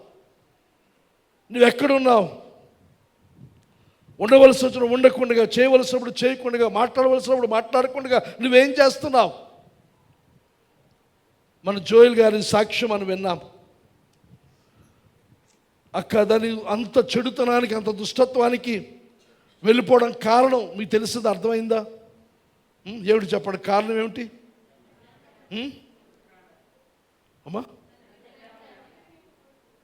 తండ్రి లేడు, నాన్న లేడు. నాన్న ప్రేమ కోసం తాపత్రయపడ్డాడు. కొంతమందికి నాన్న లేకపోతే అది కష్టమే, కానీ నాన్న ఉండి కూడా లేని పరిస్థితి, అది ఇంకెంత బాధాకరం. ఇప్పుడు తన జీవితం అంతా కూడా నాన్న కోసం, ఆ ప్రేమ కోసం తన తాపత్రయం. ఇందులో ప్రేమ దొరుకుతుందేమో, ఇందులో ప్రేమ దొరుకుతుందేమో, ఇందులో సంతృష్టి దొరుకుతుందేమో అని. అయితే తల్లి చేస్తుంది ఇప్పుడు తప్పు పట్టడం లేకపోతే నేరారోపణ చేయడం కాదు, కానీ ఆమె చెప్పిన మాట అయితే నేనే నీకు అమ్మా నాన్న, అది సరైనది కాదు. ఒకరు అమ్మా నాన్నగా మీరు బాధ్యత వహించవచ్చు, కానీ మీ పిల్లలకు తండ్రి ఫిగర్, తండ్రి బాధ్యత వహించే వ్యక్తి అవసరం. అది కావాలి, అది మనం సమకూర్చవలసిన అవసరం ఉంది. అలాగని చెప్పి మిమ్మల్ని మరో పెళ్లి చేసుకోమని కాదు, ఒకరు చేసుకుంటే అది వేరే సంగతి అనుకోండి. కానీ నేనున్నాను, నేను సరిపోతాను అనుకుంటే స్త్రీలారా మనవి చేస్తున్నాను, మీకు మీ బిడ్డలకు పురుష సహాయం అవసరం. ఆ పురుషుడు మీ అన్న కావచ్చు, తమ్ముడు కావచ్చు, మీ కుటుంబంలో బంధువు కావచ్చు, లేకపోతే మీ తండ్రి కావచ్చును. ఇలా ఎవరో ఒకరు బాధ్యత పడవలసిన, తీసుకెళ్ళవలసిన అవసరం ఉంది. అది మీరు చూడవలసిన అవసరం ఉందని చెప్పి మనవి చేస్తున్నాను. ఇంకా చెప్పాలంటే ఈరోజు దేవుని సంఘంలో మనకు గొప్ప ఆశీర్వాదం ఉంది. ఆ రోజు జోయల్ మాట్లాడుతున్నంతసేపు కూడా మన సంఘంలో చనిపోయిన తండ్రుల యొక్క బిడ్డలు నా మనసులో మెదులుతూ ఉన్నారు, వారి గురించి ఆలోచిస్తూ ఉన్నారు. అయితే వారికి ఈరోజు దేవునికి సంఘముగా మనం చూసినప్పుడు, ఇంత డానీ ప్రార్థన చేస్తున్నప్పుడు ఒక్కొక్కరు వెళ్ళి దగ్గర ప్రార్థన చేయమన్నారు. నేను ప్రార్థన చేస్తూ నేను ఉన్నాను, చూడలేదు. ఎంతమంది పురుషులు లేచి వచ్చి ఇంకొక పిల్లవారి మీద చేస్తారు? పురుషులారా, అడిగి అర్థమైంది నా ప్రశ్న? నిలబడిన పిల్లల మీద చేతులుంచి ప్రార్థన చేయమని డానీ చెబితే ఎంతమంది పురుషులు లేచి వెళ్ళి ఇంకొక పిల్లల మీద చేస్తారు? అర్థమవలేదా? ఎవరు లేచారు? రాకేష్, నువ్వు లేచావా? నువ్వు నాన్నవేటి? నువ్వు ఇంకా నాన్నవు కాదు, నువ్వు వాడు తండ్రికి తయారయ్యావా? నేను అడిగిన అది కాదు, తండ్రుల గురించి అడుగుతున్నాను. రాజేష్ లేచి చందు మీద చెయ్యేశాడట. మీరిద్దరు దొందే, ఇద్దరు ఒకే బడిగా ఉంది. అది కాదు నేను అడుగుతున్న ప్రశ్న. తండ్రులారా, ఫాదర్స్, చందుకు రాజేష్ ఫాదర్ కాదు, స్నేహితుడు కదా? స్నేహితుడేనా, శత్రువా? మంచిగా స్నేహాన్ని కొనసాగించండి, కాదండలేదు. కానీ నేను అడుగుతున్నది, ఒక ఫాదర్గా ఇంకొక బిడ్డ విషయమై నేను బాధ్యత వహిస్తాను, లేదా వారి కోసం ఈరోజు బాధ్యత ఏమవుతుంది, కనీసం చేతుల నుంచి ప్రార్థన చేస్తాను అన్నప్పుడు తండ్రులారా ఎందుకు లేవలేదు? కనీసం ఇంకొకరి మీద చేయి ఉంచి ప్రార్థన చేసే ఆ బాధ్యత కూడా మనం తీసుకోమా? ఆలోచించండి. సంఘముగా మనం ఉన్నాం. మన ఎదురుగా పుట్టి పెరిగిన పిల్లలు, చిన్నపిల్లలు, వారు తండ్రులు లేనప్పుడు నేను నీకోసం ప్రార్థన చేస్తాను, నీ సహాయంగా ఉంటాను.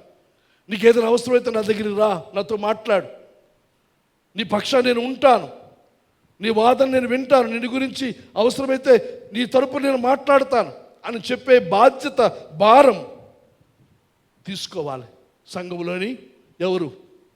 తండ్రులు. మీ పిల్లల కోసం మాత్రమే కాదు, తల్లిదండ్రులు లేని పిల్లల కోసం మనం ఆలోచించవలసిన అవసరం ఉంది. ఈరోజు ఒక ఉదాహరణగా, ఒక ఎగ్జాంపుల్గా మనం చేసింది, వారు ప్రక్కన వెళ్ళి వారి మీద చేతులుంచి ప్రార్థించారు. ఆ ప్రార్థన కూడా ఏమిటి, డానీ చేస్తూ ఉంటే మనం ఏకీభవించి ఆమేనని చెప్పడం తప్ప మనము కూడా ప్రార్థన చేయవలసిన అవసరత లేదు కదా. సంఘం అనేది ఇలాంటి విషయాలు బాధ్యత వహించడానికి, తల్లిదండ్రులు లేని పిల్లలకు, అనాథలకు వారి పక్షాన్ని నిలబడే వారంగా, వారి కొరకు ఆలోచించే వారంగా, ప్రార్థించే వారంగా. అలాగని చెప్పి మీ సొంత పిల్లలను నిర్లక్ష్యం చేయమని చెప్పడం లేదు. వారిని చూస్తూ ఎంతో కొంత సమయం, కొంత విషయాన్ని, తల్లిదండ్రులు లేని పిల్లల విషయమై మనం ఆలోచించవలసిన అవసరం ఉందని చెప్పి మనవి చేస్తూ ఉన్నాను.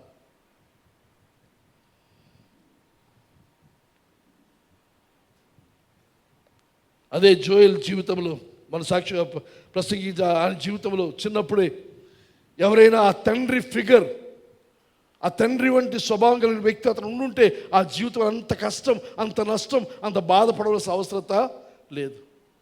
ఇక్కడ పిల్లలు లేరు కాబట్టి మాట చెప్తున్నాను. నాకు ఆయన సాక్షి చెప్తున్నాడు, భయం వేసింది. ఏమిటో భయం చెప్పంటారా? కొంతమంది మంచి నేర్చుకోరు, చెడు నేర్చుకుంటారు. ఏం చెడు? ఏ వయసు నుంచి ఏది చేయొచ్చు, ఏది ఎలా తాగాలి, ఏదైతే వర్తిస్తుంది. ఎందుకు రా చెప్తున్నాడు ఈయన అనిపించింది నాకు.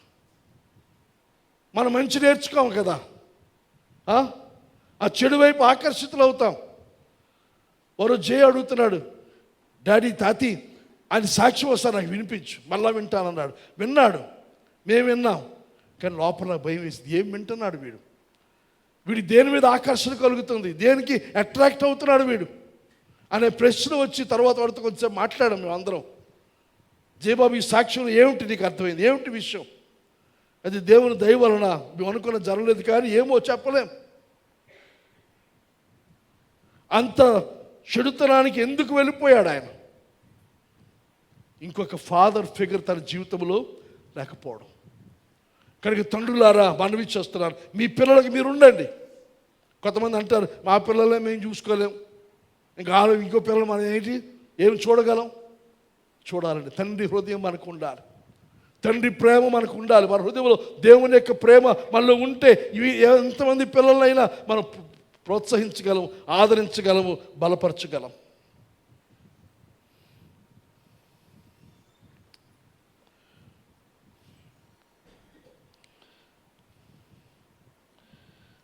ఆదామ వాళ్ళు పాపం చేస్తుంది. దేవుడు ఎక్కడున్నావు ఆదామ, ఎక్కడున్నావు అని అంటే ఆదాం అంటున్నాడు బయటకు వచ్చి, ఇదిగో ఈ స్త్రీ నువ్వు నాకు ఇచ్చావు కదా ఇది.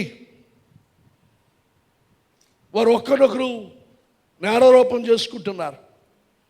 పురుషులు సాధారణంగా చేయవలసి చేయకుండా మౌనంగా ఉండిపోయి ఏదైనా జరిగితే ఇదిగో నువ్వే, ఆ స్త్రీ మీద నేరం మోపుతారు. ఆదాం చేస్తుంది అదే. అక్కడి నుంచి మనందరికీ వచ్చింది.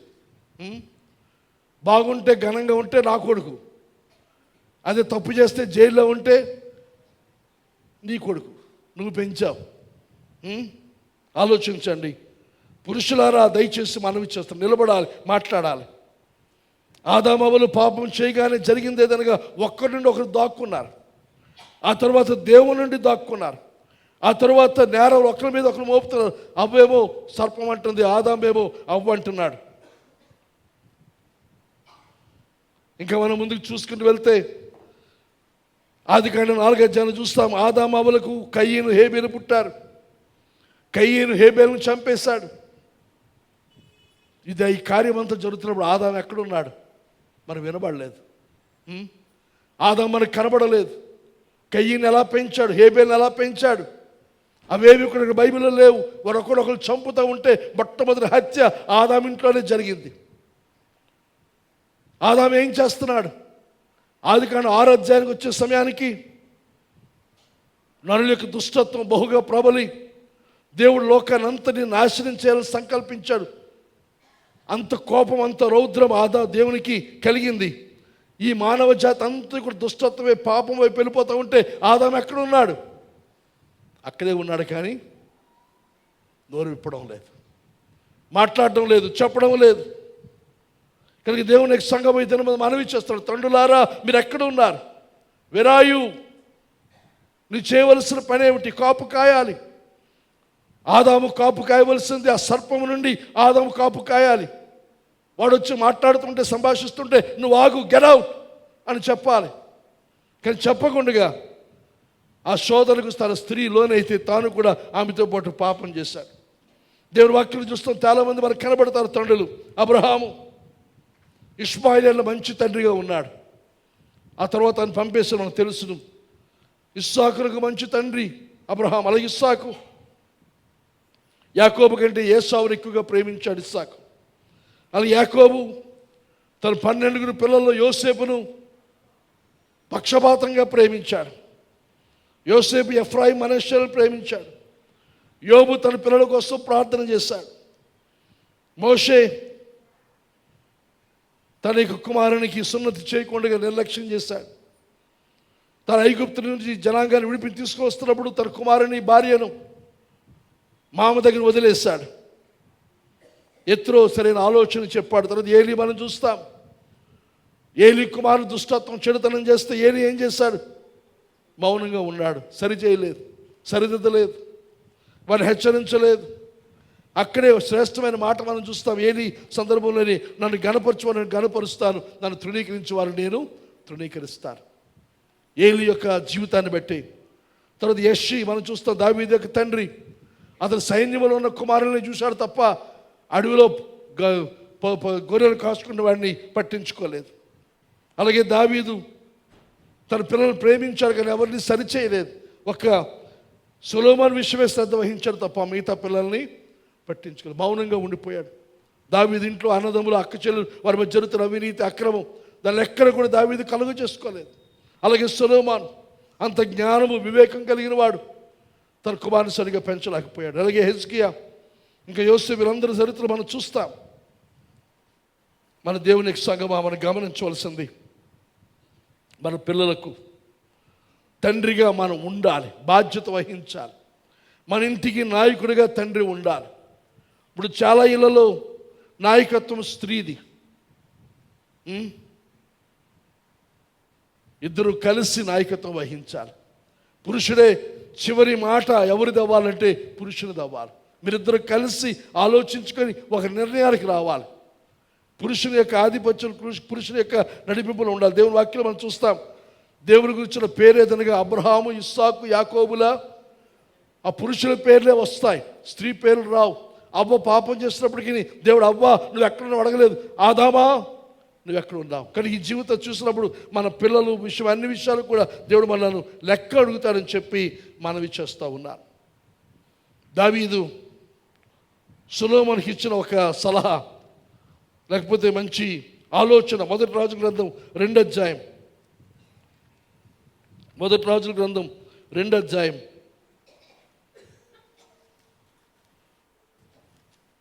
2వ అధ్యాయం. దావీదునకు మరణకాలము సమీపింపగా అతడు తన కుమారుడైన సొలొమోనుకు ఈలాగు ఆజ్ఞ ఇచ్చాను, లోకులందరూ పోవలసిన మార్గము నేను పోవచ్చున్నాను. కాబట్టి నీవు ధైర్యం తెచ్చుకొని నిబ్బరము కలిగి నీ దేవుడిని యెహోవా అప్పగించిన దానిని కాపాడి ఆయన మార్గములను అనుసరించిన ఎడల నువ్వు ఏ పని పూనికెలను ఎక్కడ తిరిగినను అన్నిట్లో వివేకముగా నడుచుకుందువు. మోషే ధర్మశాస్త్రంలో వ్రాయబడి ఉన్న దేవుని కట్టడలను, ఆయన నియమించిన ధర్మమంతటిని, ఆయన న్యాయ విధులను శాసనములను గైకొనము. అప్పుడు నీ పిల్లలు తమ ప్రవర్తన విషయంలో జాగ్రత్తగా నుండి నా ఎదుట తన పూర్ణ హృదయముతోను పూర్ణ మనసుతోను సత్యమును అనుసరించి నడుచుకుని ఎడల ఇశ్రాయేలు రాజ్య సింహాసనము మీద ఆసీనుడు ఒకడు నీకు ఉండక మానడని యెహోవా నన్ను గురించి ప్రమాణం చేస్తున్న మాటను స్థిరపరచును. మీరింటికి వెళ్ళిన తండ్రులారా ఈ మాటలు చదవండి. దావీదు సొలొమోనుకి ఇచ్చిన ఈ సలహా లేదా ఈ ఆజ్ఞ దేవుని మాట ప్రకారం, దేవుని వాక్య ప్రకారం మీరు చేస్తే మీ కుటుంబానికి దేవుడు ఇచ్చిన ఆశీర్వాదం, దావీదుకి ఇచ్చిన వాగ్దానము దేవుడు నెరవేరుస్తాడు. కానీ సొలొమోను దాన్ని పాటించిన దూరం అయిపోయాడు. అన్య స్త్రీలను వివాహం ఆడి వారితో పాటుగా అన్య దేవతలను సేవించాడు. కానీ ఇక్కడ ఆదికాండం నుంచి మనం చూస్తాం, వివాహం అందులోనే అసలైన పరిస్థితి. అతను దేవునికి మనుషులు అంత కోపం జలప్రళయం రప్పించగల కారణం ఎదురుగా ఆ వివాహాలు ఎక్కడ, దేవుని కుమారులు మనుషుల కుమారులు వివాహాలు. ఇదోసారి మన పురుషుల మీటింగ్లో చంద్రశేఖర్ అడిగారు.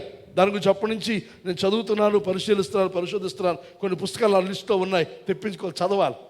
ఇంకా చదవలసింది ఉంది, చాలా చాలా విషయాలు అక్కడ ఉన్నాయని చెప్పి మనవి చేస్తూ ఉన్నారు. అక్కడ ముఖ్యంగా పాపం, ఎవరు నచ్చితే వాళ్ళు, ఎవరు పడితే వాళ్ళు పెళ్లి చేసుకోవడం, ఇష్టానుసారంగా వివాహంలో ఏ రకమైన పద్ధతి క్రమం లేకుండా ఉండడం, అక్కడ దేవునికి కోపం వచ్చిన పరిస్థితి ఆ వాక్యంలో మనం చూస్తాం. పురుషులారా దయచేసి బాధ్యత తీసుకుని మీరు ఎక్కడ ఉన్నారు, ఏం చేస్తున్నాం?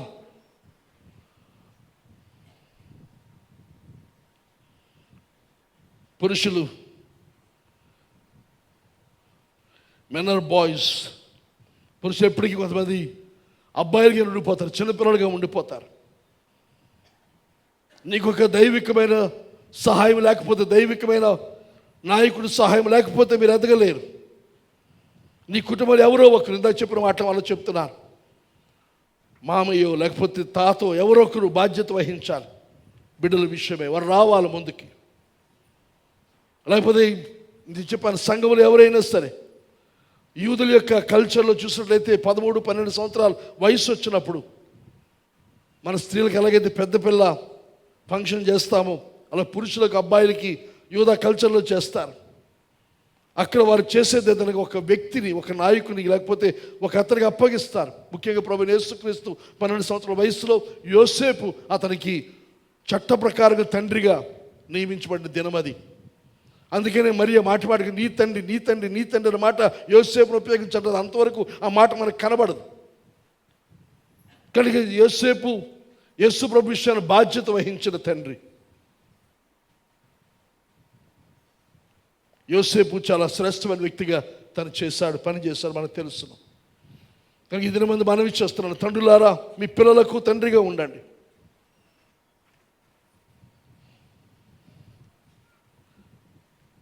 మీకు పిల్లలు లేకపోతే ఇంకొకరి పిల్లలకైనా మీరు బాధ్యత వహించండి, తండ్రిగా ఉండండి. టీచర్గా, ఉపదేశకుడిగా, స్కూల్లో టీచర్స్గా ఉన్నవారు, కోచెస్గా ఉన్నవారు, కుటుంబ సభ్యులు, కుటుంబానికి స్నేహితులు మీరు బాధ్యతలు రావచ్చును.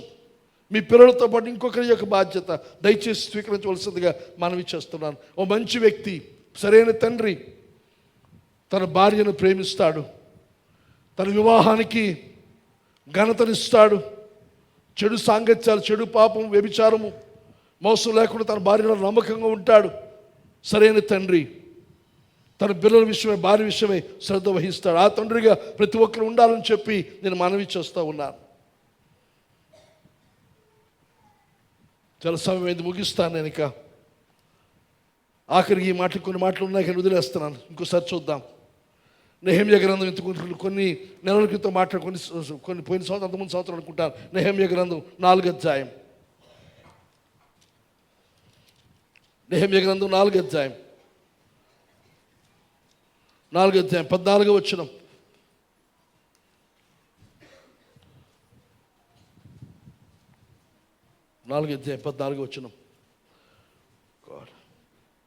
అంతటి నేను లేచి చూచి ప్రధానులతో, అధికారులతోను, జనులతోను వారికి మీరు భయపడకుడి. ఇక్కడ సందర్భం ఏదనగా శత్రువులు వారి గోడ కట్టకుండా ఆటంకం వచ్చిన ప్రయత్నం చేస్తుంటే నెహెమ్యా వారిని ప్రోత్సహించి చెప్తున్నాడు, వారికి భయపడకండి.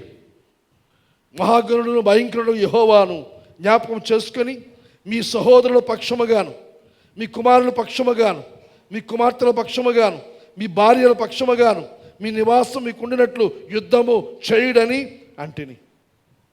నెహెమ్యా చెప్పిన వాటి దినమందు మీకు చెబుతూ ఉన్నాను.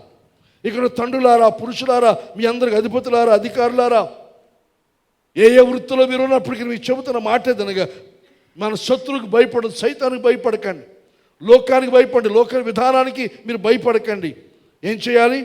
మన దేవుడు అలాంటి వాడు, మహాభయంకరుడు, మహాగణుడు, భయంకరుడు యెహోవాను జ్ఞాపకం చేసుకొని మీ సహోదరుల పక్షముగాను, మీ కుమారుల పక్షముగాను, మీ కుమార్తెల పక్షముగాను, మీ భార్యల పక్షముగాను మీ నివాసం మీకు ఉండినట్లు యుద్ధం చేయండి.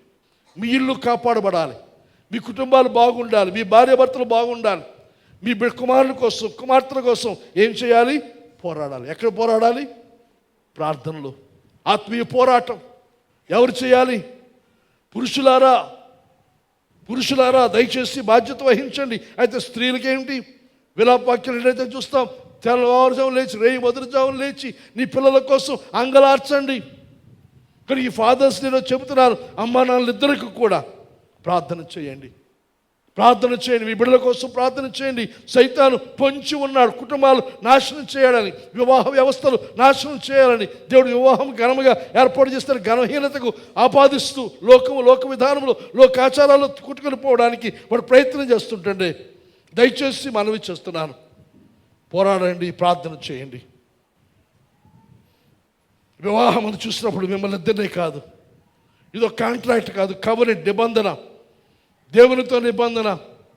వివాహం అందు 3 వ్యక్తులు, మీరు ఇద్దరు భార్యాభర్తలు, ఇద్దరు, 3వ వ్యక్తి ప్రభువైన యేసుక్రీస్తు దేవుడు ఉండాలి.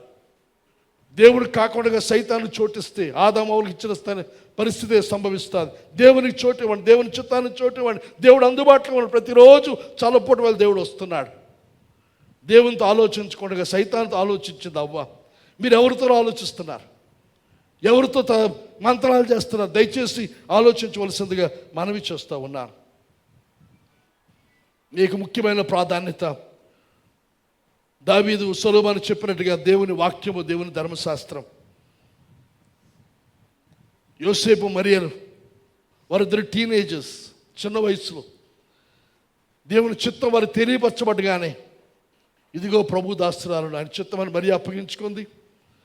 యోసేపునకు దేవుడు కలలో మాట్లాడాడు. కలలో మాట్లాడి స్వయంగా దేవదూతలు దిగి రాలేదు, యోసేపు దగ్గర కలలో కనబడ్డాడు. కలలో వర్తమానం, ఆ కలలో చెప్పిన సమాచారంతో ఐగుప్తు వెళ్ళిపోయాడు. ఆ కలలో తను చెప్పిన సమాచారం అంతని యోసేపు నెరవేర్చాడు. ఎక్కడ కూడా స్వరము కానీ దేవుని ప్రత్యక్షత తనకు కలగలేదు, కానీ దేవుడు తను మాట్లాడిన విధానాన్ని అనుసరించి యోసేపు లోబడ్డ. అన్నిట్లో కూడా దేవుని చిత్తానికే వారిద్దరూ ప్రాధాన్యత ఇచ్చారు. మనము కూడా అదే ప్రాధాన్యత ఇస్తూ మనం ముందుకు కొనసాగుదాం. ఈరోజు ఫాదర్స్ డే సందర్భంగా నాకు చెప్పాలంటే తెల్లవారుజాము నుంచి అర్ధరాత్రి నుండి నాకు మెసేజ్లు వస్తున్నాయి. చాలా సంతోషం, చాలా ఆనందం. మిమ్మల్ని నన్ను మీ యొక్క ఆత్మీయ తండ్రిగా భావించి మెసేజ్లు పెడుతున్నారు, సంతోషం. ఒకసారి ఒక అమ్మాయి, మన చర్చిలో అమ్మాయి మాట్లాడుతూ నాతో అంది, మిమ్మల్ని నాన్న అని పిలవచ్చా అంటే చాలా సంతోషం, తప్పకుండా పిలు. దాన్ని బట్టి ఆనందిస్తూ ఉన్నాను. కానీ ఈరోజు అడుగుతున్నాను, మన సేవా జీవితంలో 40 సంవత్సరాలు అయిపోయాయి. రాబోయే భవిష్యత్తు 40 సంవత్సరాల కోసం మీరందరూ ఎదిగారు, వయస్సుకు వచ్చారు, పెద్దవారు అయ్యారు. ఇప్పుడు నేను నాన్న ఏం అడుగుతున్నాడు, నాకు ఎంత ఇస్తారు? అది కాదు అడుగుతుంది. ఏం అడుగుతున్నాను, నాతో ఎంతమంది నిలబడతారు, నాతో పాటు ఎంతమంది బరువును మోస్తారు? అదే సాక్ష్యం, అదే విషయం మన 2 వారాల క్రితం మన సంఘంలో జరిగింది. కనుక ఈ దినమందు నా ఫాదర్స్ డే గ్రీటింగ్స్ పంపించిన మీ అందరికీ వందనాలు చెబుతూ మీరందరూ కూడా ఏం చేయాలి, స్టాండ్ విత్ మీ, నాతో నిలబడండి. మనం కలిసి ముందుకు వెళదాం. ఒకరిగా సాధించేది వేరు, ఇద్దరుగా సాధించేది వేరు, కానీ మనందరికి సమిష్టిగా కలిస్తే గొప్ప సినర్జీ ఏర్పడుతుంది, గొప్ప బలం ఏర్పడుతుంది. మన దర్శనం తప్పనిసరిగా నెరవేరుతుంది. 100 కాదు, 1000 కాదు, లక్షలాదిగా అని మనందరూ కూడా వింటూ ఉన్నాం, సాక్ష్యాలు వింటున్నాం. ప్రభువు చూపించాడు. మీరు దేన్ని నమ్ముతారు? ప్రభు మాట నమ్ముతారా, పరిస్థితులు నమ్ముతామా? దేవుని మాట నమ్ముతాం. దేవునికి అసాధ్యమైనది ఏదీ లేదు. మనం ఆయనకు అప్పగించుకుంటే, అమ్ముకుంటే ఆయన సమస్తాన్ని చేస్తాడు. అయితే ఈ ఉదయకాలం మీద అడుగుతున్నాను, తండ్రులారా, నాన్న నువ్వు ఎక్కడున్నావు? ఏం చేస్తున్నావు? మాట్లాడవలసిన మాట్లాడట్లేదేమి? ఎందుకు? నీ నోరేమైంది? నీకు తెలియదా? జ్ఞానం లేదా? ముందుకు రండి దయచేసి. తండ్రులారా దయచేసి లేవండి, దయచేసి ముందుకు రండి, బాధ్యత వహించండి. దేవుడు మనందరినీ ఆశీర్వదించును గాక.